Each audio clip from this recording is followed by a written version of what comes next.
Meu amado irmão,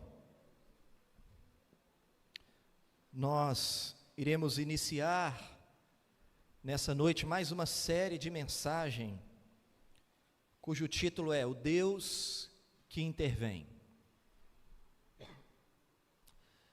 O objetivo dessa série de mensagens é animar o nosso coração, renovar a nossa esperança na certeza de que, quando tudo parece perdido, quando há diante de nós impossibilidades, nós precisamos lembrar que o nosso Deus, Ele é poderoso para intervir e para transformar qualquer realidade que nos cerca. Então, durante esse mês, nós estaremos trabalhando esse tema, essa série de mensagens. E o tema da mensagem nessa noite é: quando parece não haver mais esperança, com base no texto de 2 Reis, capítulo 4, versículo 1 ao versículo 7, eu convido você a abrir a sua Bíblia, você também que nos acompanha através da nossa live, abra a sua Bíblia, e é muito importante que você permaneça com a Bíblia aberta, durante toda a exposição da Palavra de Deus.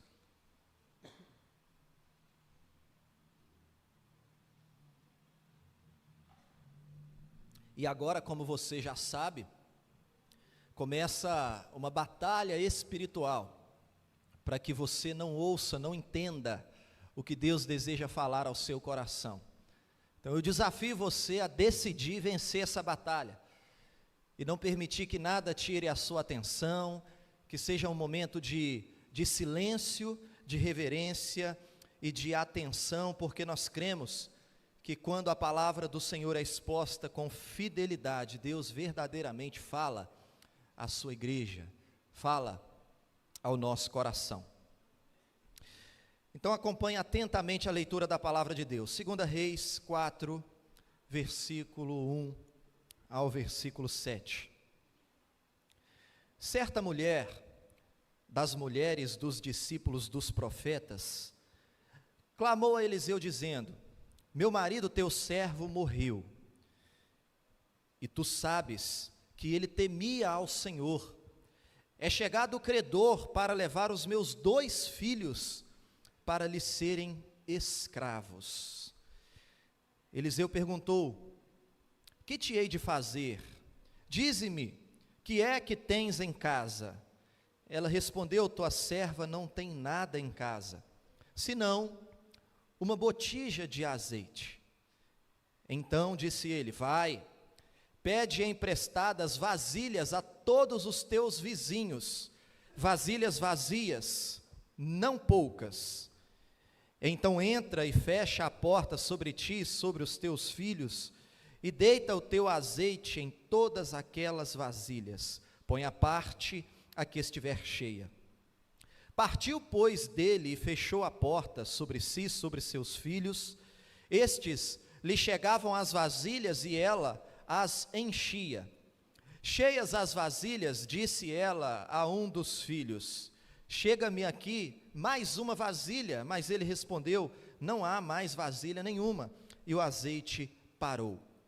Então foi ela e fez saber ao homem de Deus.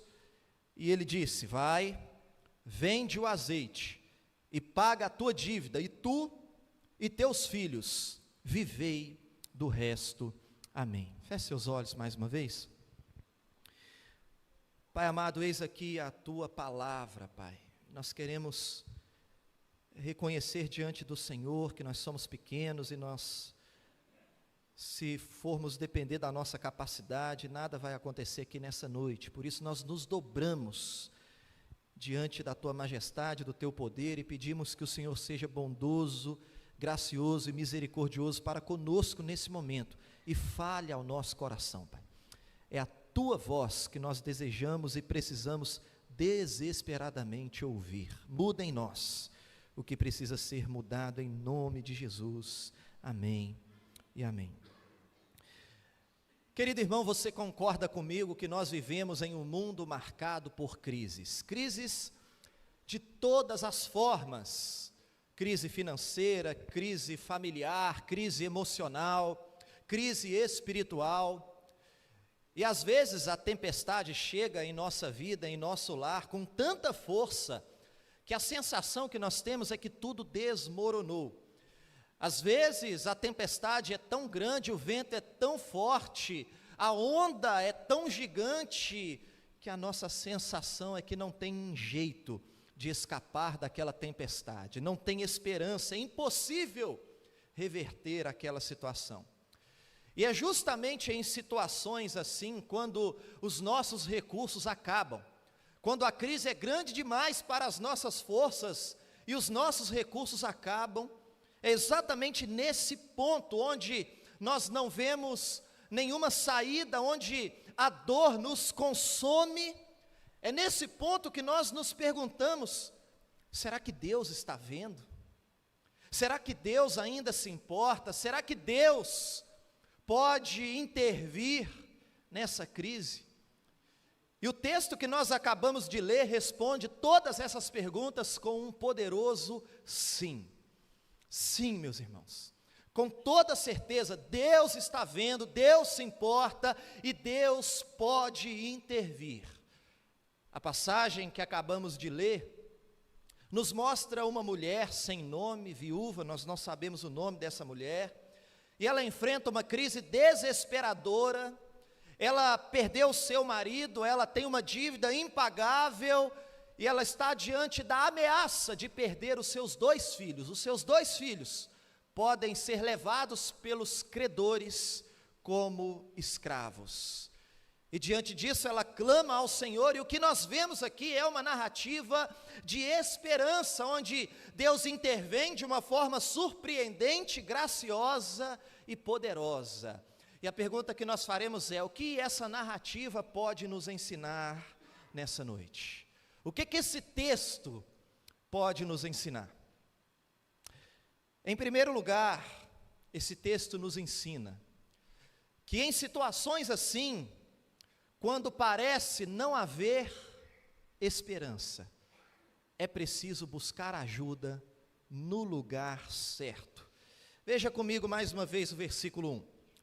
Certa mulher das mulheres dos discípulos dos profetas clamou a Eliseu, dizendo: meu marido, teu servo, morreu, e tu sabes que ele temia ao Senhor. É chegado o credor para levar os meus 2 filhos para lhe serem escravos.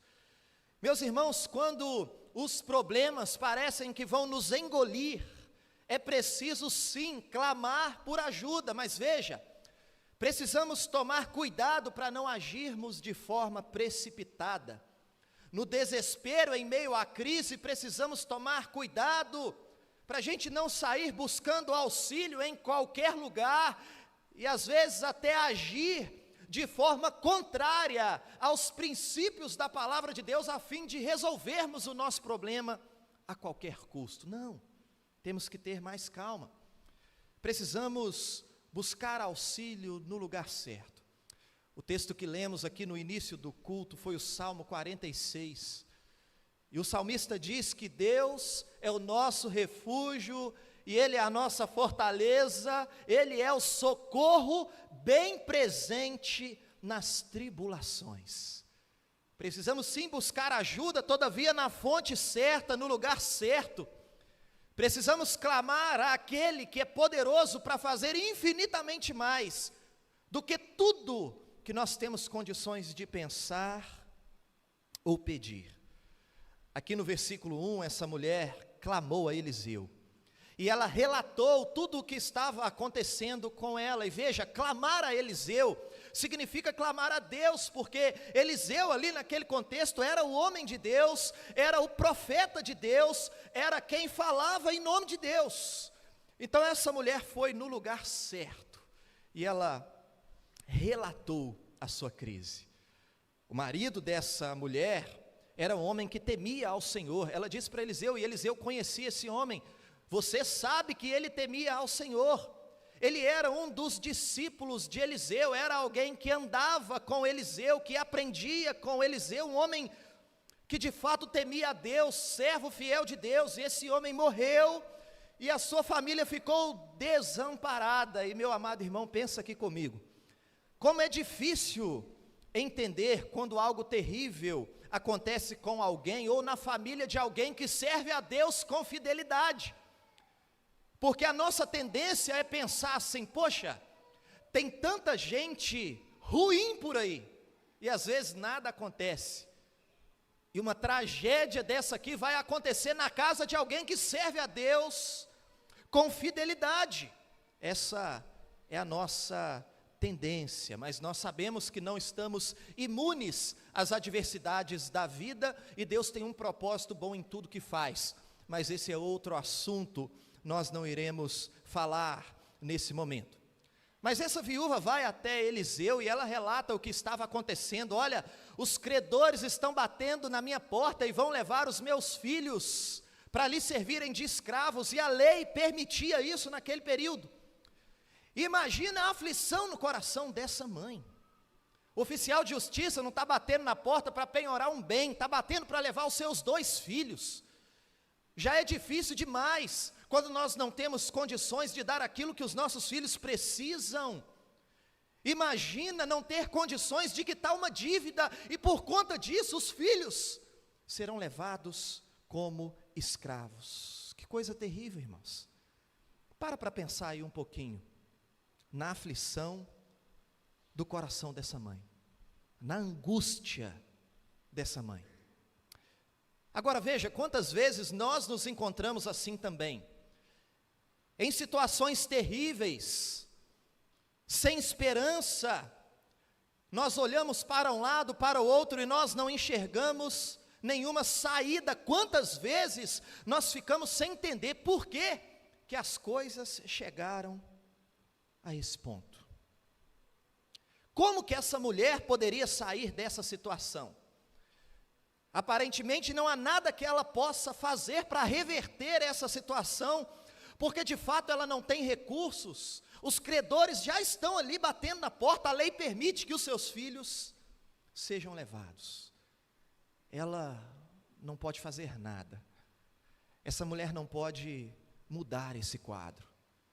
Mas ela pode fazer uma coisa: ela pode clamar àquele que é poderoso para realizar o impossível. Ela pode clamar ao Senhor, e foi exatamente isso que ela fez.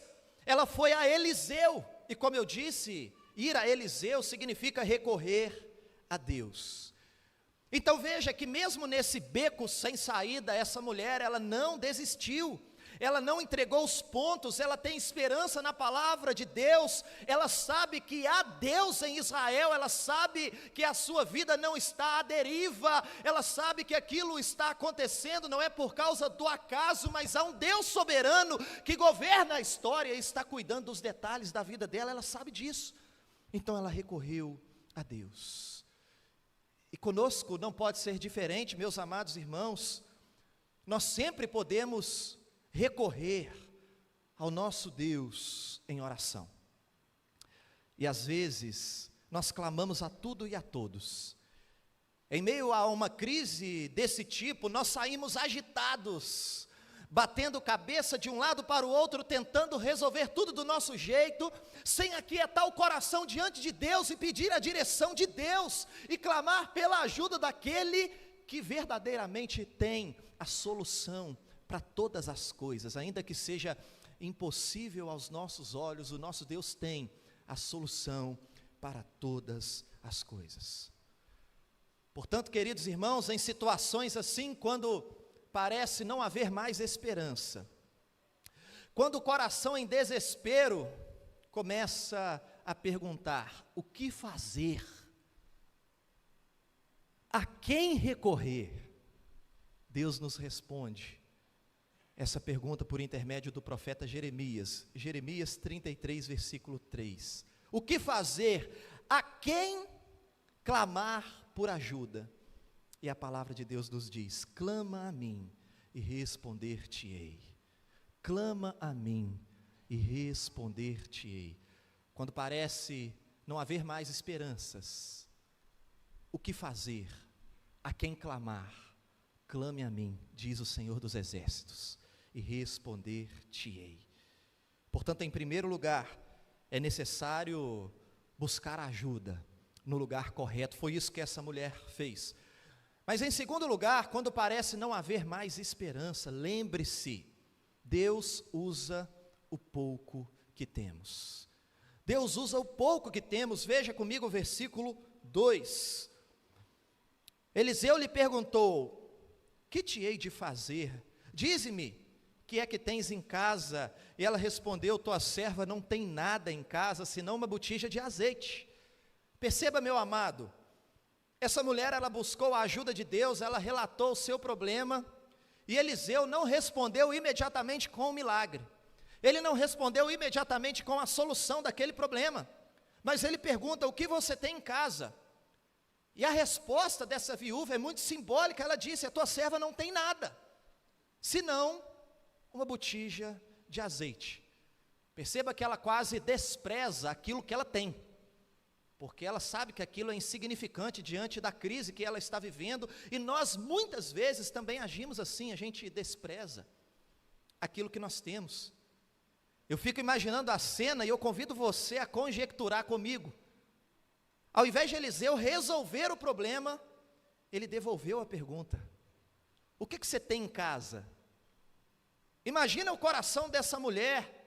Ela disse: eu não tenho nada. Imagina o que ela pensou: se eu tivesse algo, eu não tenho a solução para o problema. Eu vim recorrer a Eliseu exatamente porque eu não tenho a solução. O ponto não é o que eu tenho, o ponto é o que Deus tem para resolver essa crise terrível que eu estou vivendo. Talvez essa mulher tenha pensado isso antes de responder. A impressão que eu tenho aqui é que ela respondeu de forma precipitada, no calor da emoção. A crise está acontecendo, ela está desesperada, ela vai perder os seus 2 filhos, e quando ele pergunta: o que você tem? Ela fala: eu não tenho nada.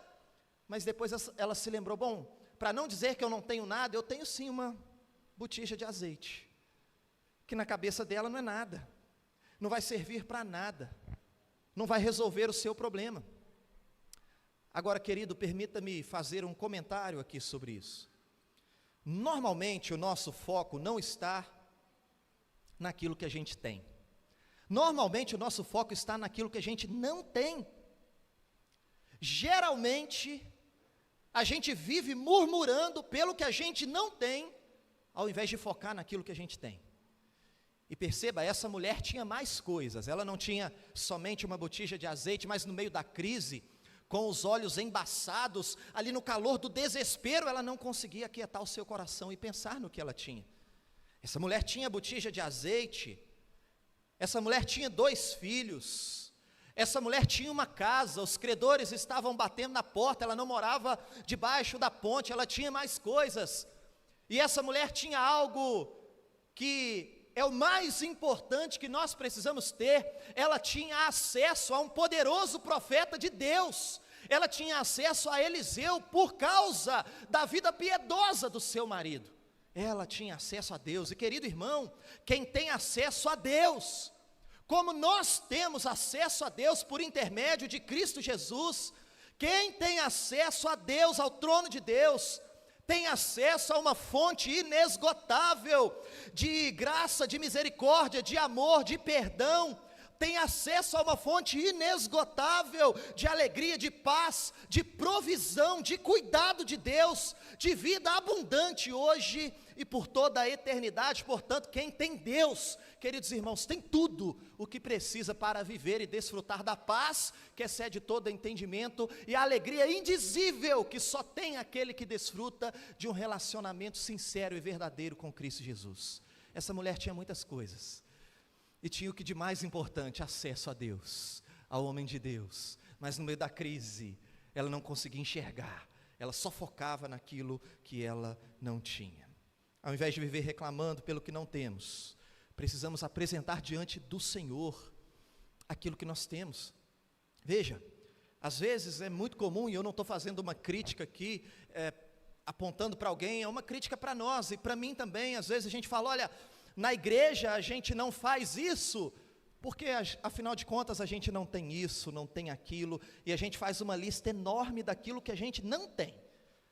Se a gente tivesse, a gente poderia até fazer mais coisas, mas a gente não tem, e a gente faz aquela lista do que a gente não tem. na minha casa, por que você não faz isso? Ora, na minha casa eu não tenho isso, e a gente tem sempre uma lista enorme daquilo que a gente não tem.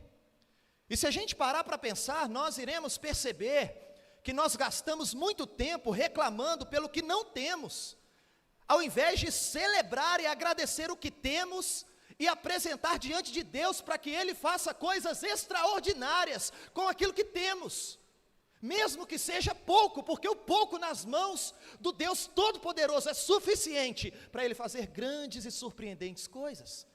Mas nós temos dificuldade de entender isso.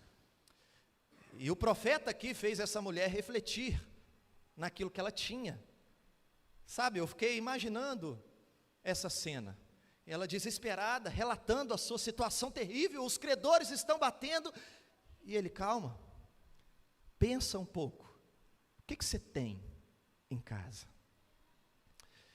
Querido irmão, calma, pensa aí um pouco, o que você tem?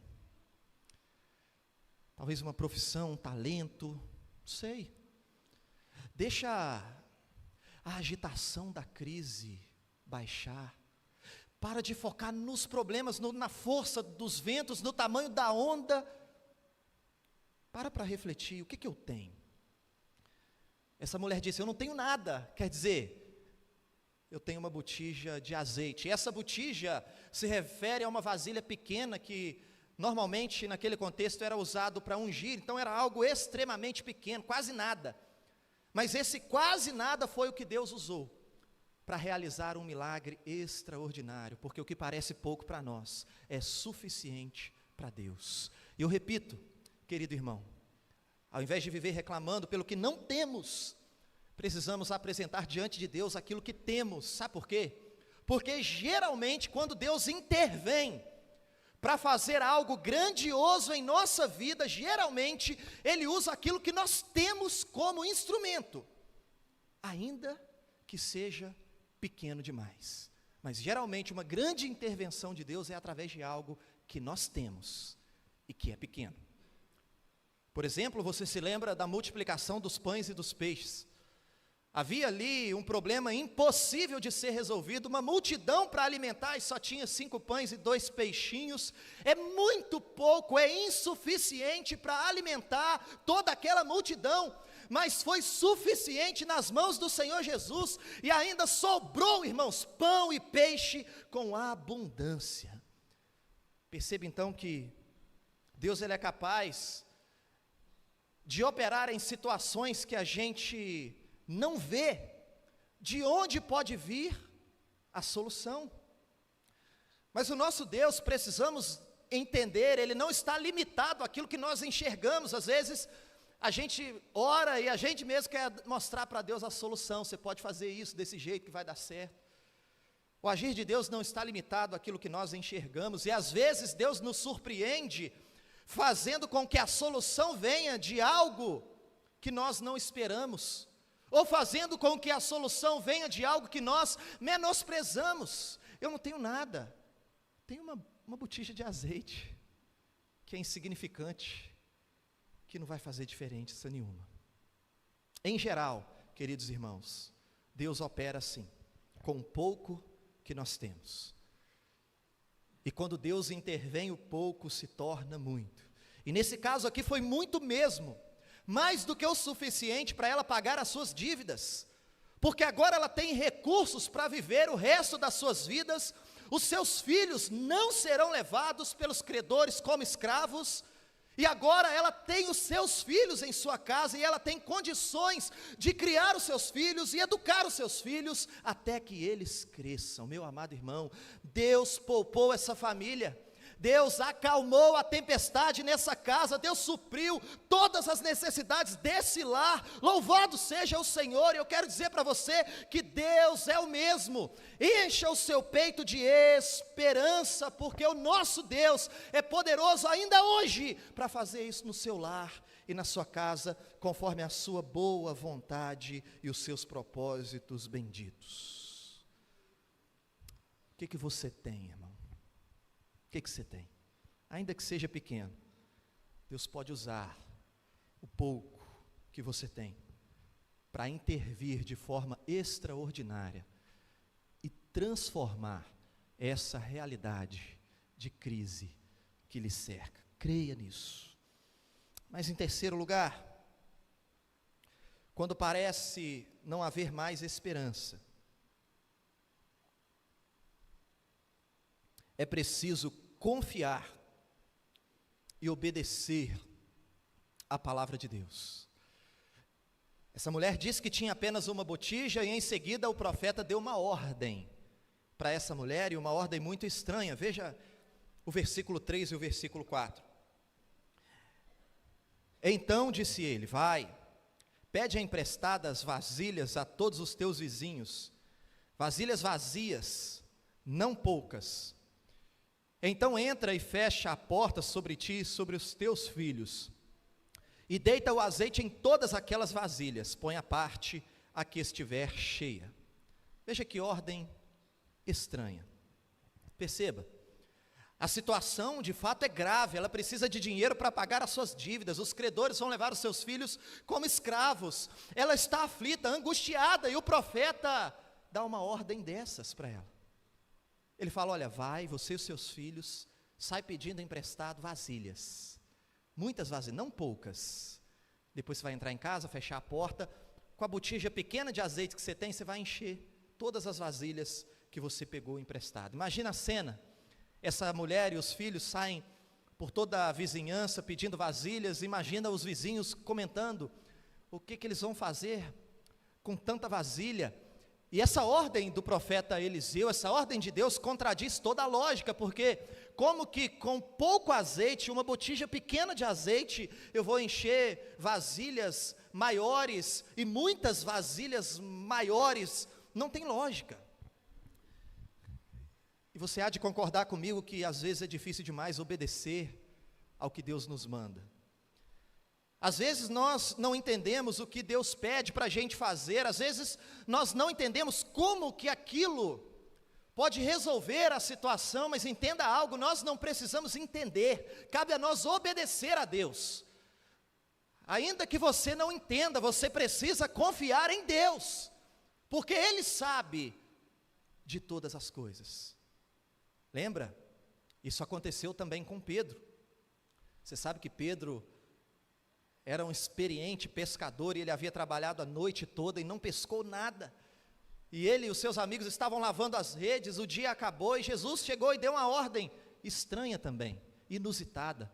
Pedro, leva o barco lá para o fundo do mar de novo e joga as redes mais uma vez. E o Pedro, ele sabia que era impossível pescar naquele momento, mas a resposta de Pedro para o Senhor Jesus é uma das maiores declarações de fé obediente que nós encontramos na palavra de Deus, está lá em Lucas 5:5, Pedro responde assim: mestre, havendo trabalhado a noite toda, nada apanhamos, mas sob a tua palavra lançarei as redes. Veja, ele está dizendo o seguinte: eu sou pescador, eu sei que não tem jeito, eu já fiz tudo o que era possível fazer, nós não pegamos nada, mas sob a tua palavra eu lançarei as redes. E veja que Pedro começa dizendo mestre, e essa palavra mestre no grego significa superior, significa autoridade, ou seja, Pedro reconhece que Jesus não está sugerindo que ele lance as redes mais uma vez, ele reconhece que Jesus está dando uma ordem, e quem tem autoridade divina não precisa de lógica humana para validar a tua ordem, é Deus. Ainda que seja estranha a ordem, ainda que segundo o nosso intelecto não tenha muita lógica, mas é Deus quem está mandando. E qual foi o resultado, meus irmãos? Foi uma pesca tão grande, uma pesca tão impressionante, que os barcos quase afundaram, e um barco só não foi suficiente de tanto peixe que eles pegaram naquela manhã. Meu amado irmão, para imaginar, naquele dia, que Pedro e os seus amigos tinham a certeza, irmãos, plena e absoluta, que não iam pegar nada, não havia nenhuma esperança, eles estavam lavando as redes, eles estavam indo embora, porque eles sabiam que naquela hora da manhã era impossível pescar no mar da Galileia. Todavia naquele dia, quando não havia nenhuma esperança, o Senhor Jesus, Ele interveio, e Pedro obedeceu a ordem de Jesus, e de forma surpreendente, Naquele dia eles fizeram a maior pescaria da vida deles. Deus pode intervir na sua vida também, meu amado irmão. O Deus que nós servimos não é um Deus que apenas agiu no passado, mas é um Deus que ainda age. Deus pode intervir de forma espetacular nas nossas vidas, para o nosso bem e para a glória do seu nome. Ele é Deus, Ele é poderoso, Ele é soberano, e Ele faz tudo conforme o teu querer, para a felicidade do seu povo, repito, e para a glória do seu nome. Mas veja, voltando aqui para o nosso texto, nós percebemos que apesar da ordem estranha do profeta, essa mulher, essa viúva confiou e obedeceu. Veja o versículo 5 e o versículo 6. Versículo 5: partiu, pois, dele, e fechou a porta sobre si e sobre seus filhos. Estes lhe chegavam as vasilhas e ela as enchia, exatamente como o profeta mandou fazer. Cheias as vasilhas, disse ela a um dos filhos: chega-me aqui mais uma vasilha. Mas ele respondeu: não há mais vasilha nenhuma, e o azeite parou. Perceba, essa mulher obedeceu imediatamente, e de forma extraordinária, aquela pequena botija de azeite encheu todas as vasilhas que eles conseguiram emprestado. E a ideia aqui, meus irmãos, é que se tivesse mais vasilha, ia ter mais azeite ainda, porque o azeite só parou quando todas as vasilhas estavam cheias. Perceba, portanto, que Deus não apenas impediu a escravidão dos filhos dessa mulher, mas Ele deu o suficiente para ela pagar a sua dívida e viver do resto. Essa é a expressão do texto. Isso é maravilhoso, meus irmãos, porque não se trata aqui de uma provisão de emergência, mas o que nós vemos aqui é uma provisão completa, abundante, cheio de graça, de misericórdia e de amor. Um comentarista, comentando esse texto, ele disse assim, presta atenção: a providência de Deus jamais falha, quando confiamos a Ele os nossos fardos e obedecemos a sua voz. Eu vou repetir: a providência de Deus jamais falha, quando confiamos a Ele os nossos fardos e obedecemos a sua voz. Agora, eu chamo a sua atenção para algo aqui nesse texto. Essa passagem, ela começa de um jeito e ela termina de um jeito completamente diferente. A primeira cena dessa passagem é completamente diferente da segunda cena. Veja aí o versículo 1 mais uma vez.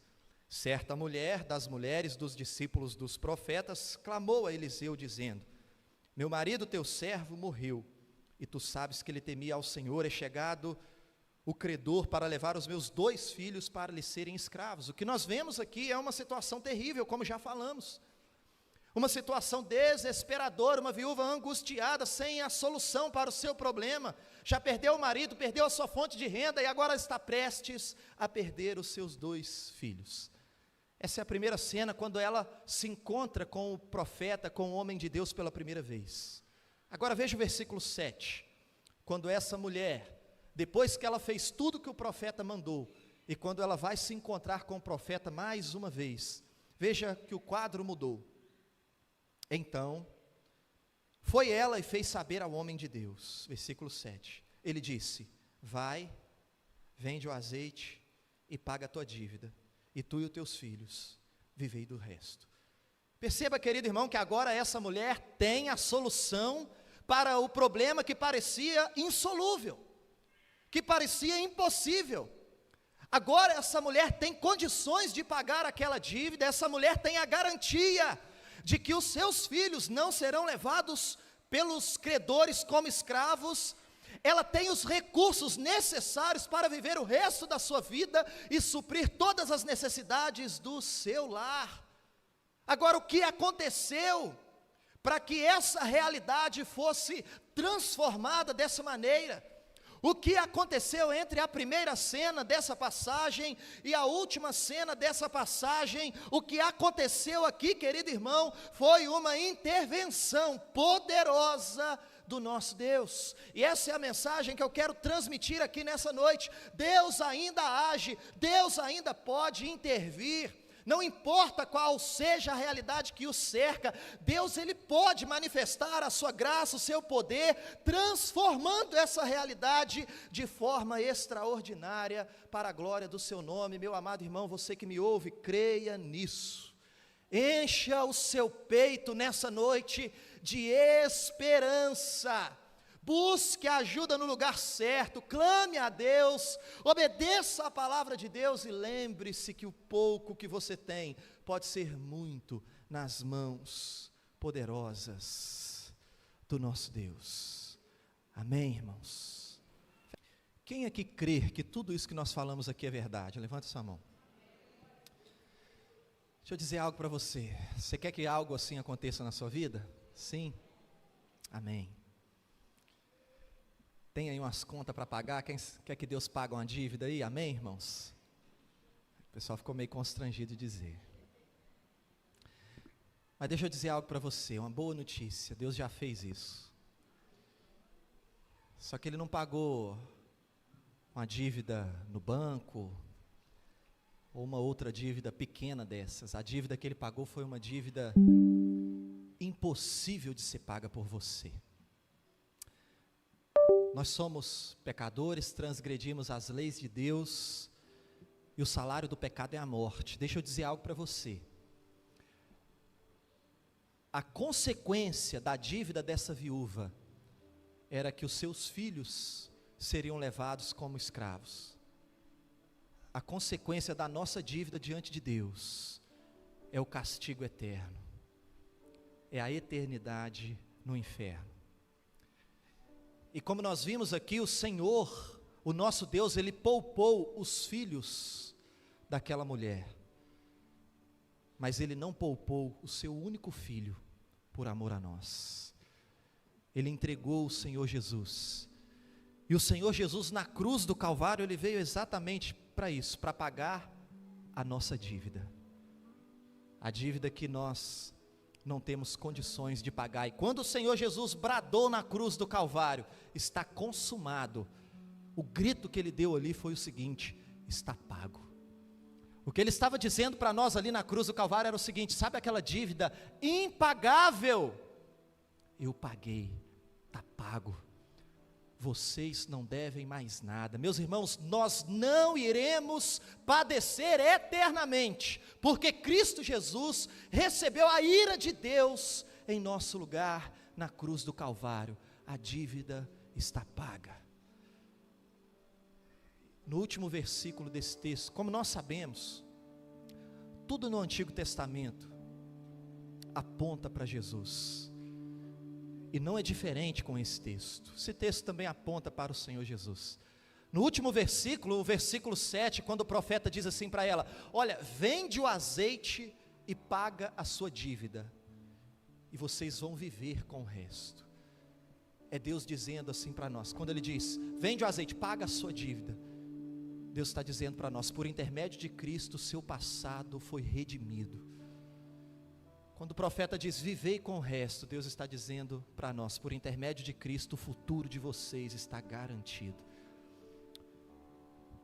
E não é um futuro somente enquanto vivermos aqui nessa terra, somente durante a peregrinação aqui nessa terra, um futuro garantido no sentido de que nós teremos os recursos, não é somente isso, mas é a certeza plena e absoluta de que quando a morte chegar, nós abriremos os olhos na glória, diante do Senhor da glória, nós viveremos por toda a eternidade, e todas essas crises que essa mulher viveu, e que nós também vivemos, crises das mais diversas, crises, como eu disse, financeiras, crises familiares, enfermidades, enfim, todas essas crises, um dia terão um fim, porque quando o Senhor Jesus voltar, Ele há de colocar um ponto final em toda dor, um ponto final em toda crise.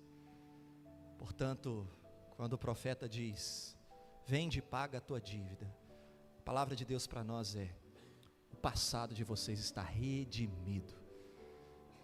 Não importa o que vocês tenham feito até aqui, não importa o quão distante vocês estiveram da cruz, ou o quão profundo vocês se atolaram no lamaçal do pecado, o passado de vocês está redimido. a culpa foi tirada. Vivei com o resto, o futuro de vocês está garantido. Louvado seja o Senhor. E o Senhor Jesus, antes de subir aos céus, Ele instituiu a Santa Ceia. Exatamente para isso, para que a gente se lembre dessa verdade. O nosso passado está redimido e o nosso futuro está garantido em Cristo Jesus.